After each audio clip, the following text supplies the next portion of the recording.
The call of the wild. Why does distance matters to the northern resident killer whales?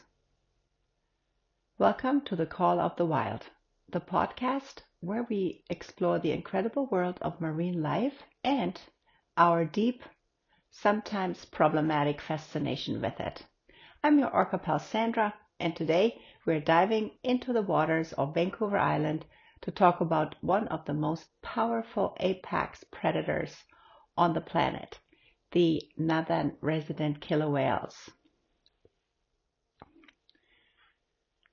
But we are also asking an important question today. Why does distance matter?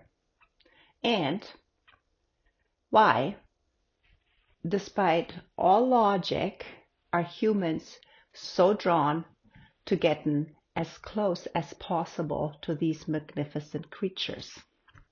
In the next few minutes, we will break down A, who these whales are and why they matter. B, the psychological behind our obsession with them. C, the real dangers of getting too close. And D, how we can enjoy them responsibly. So grab a coffee, settle in, and let's dive in. Who are the northern resident killer whales? Let's start with the basics. The northern resident killer whales, or NRKWs, are a distinct population of orcas that primarily inhabit the waters of British Columbia in Canada, especially in and around Johnstone Strait, which is near Telegraph Cove. Unlikely their big brothers and sisters, the bigs, which are also known as the transient killer whales. Unlike the bigs counterparts who hunt marine mammals, the NRKWs are strictly fish eaters, and they have a strong preference for Chinook salmon. They live in tight-knit matriarchal family groups, which we discussed in our last podcast, where grandmothers and mothers lead the pods. Some individuals in this population are over 60 years old, still guiding their families. So their social structures are incredibly complex and unique. With distinct dialects, yes, these whales have their own accents and strong cultural traditions that are passed down for generations. So why are we so fascinated with them? One reason is that they remind us a little bit of ourselves, don't they? Strong family bonds, complex communication, and a deep reliance on learning and tradition. And let's be honest, they are just simply breathtaking. The black, the white, the contrast, the sheer size, the gracefulness of their movements is almost hypnotic. But our love for these animals has led to a big problem, the obsession with getting closer and closer.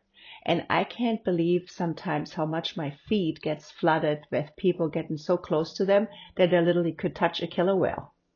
So my question today, why are we so drawn to killer whales?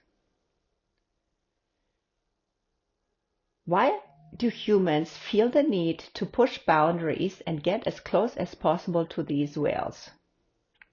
Well, I think one part is, of course, it's just part of human nature. We crave connection with the wild in a world dominated by screens, traffic, city lights, artificial noise. Encountering an orca in the wild feels like a spiritual experience, and that's why so many of us start crying once we see an orca. It reminds us of something bigger than ourselves. Not sure if you agree with that, but pop culture has romanticized killer whales. From Free Willy to Blackfish, orcas have been painted as both friendly and misunderstood, sometimes even, as I read the other day, ocean puppies. There's that. So there's a thrill in proximity. It's why people go on safaris or swim with sharks. There's a rush in being near a powerful predator, but only if we think we are safe. But I believe here's the problem. Every time we get too close, we disrupt their world. And out of my 17 years of experience guiding in orca territory, I've seen it many times. So why does distance matter? Let's talk science.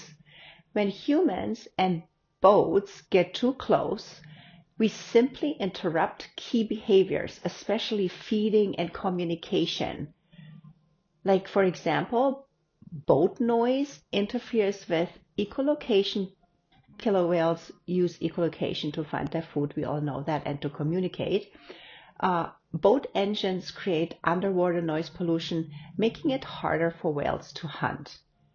Now, stress and avoidance, like say studies show that when boats approach orcas, often stop foraging and start traveling more, meaning they burn more energy and eat less food, especially when orcas are resting or sleeping. If they get disrupted by many boats around them, and the noise is obviously not healthy.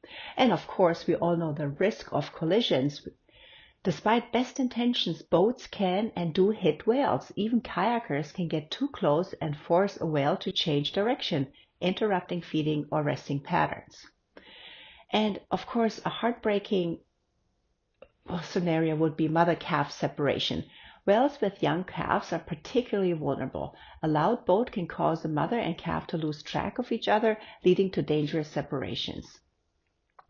This is why Canada enforces a 400-meter distance rule for vessels near orcas. For companies such as ours, we do get an exception up to 200 meters for the northern resident killer whales. Nevertheless, but the real question is, why do so many people ignore it? Can we find a balance somewhere? The good news, we can enjoy these animals without harming them. And I speak out of experience. Support ethical whale watching companies. Some tour operators use hydrophones instead of chasing whales down. Others focus on education and conservation rather than close encounters.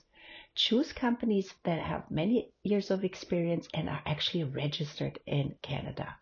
Choose low-impact experiences such as kayak tours or land-based whale watching tours. There's many places all the way from Telegraph Cove down to Campbell River or even Victoria. And respect distance. Even on personal boats, if you're out and about on the water, fishing or with your family, follow regulations. Even better, if they do end up coming close to you, simply turn off the engine and just listen and wait for them to pass. So, after all this, let's go back to our original question. Why does distance matter? Because these whales need space to survive. And when we prioritize our excitement over their well-being, we put an already fragile population at even greater risk. But there's another side to this. Why are we so drawn to them? I believe because they remind us of the raw, untamed beauty of the natural world. They show us what true freedom looks like. And I believe the best way to honor that, by letting them stay wild and watch them from a distance. Anyhow, my friends, thank you so much for tuning in to the Call of the Wild episode with your Orca pal Sandra here on Vancouver Island. If you enjoyed this episode, please subscribe, leave me a review, and share it with a fellow orca lover. Until next time, stay curious, stay respectful, and keep the wild wild.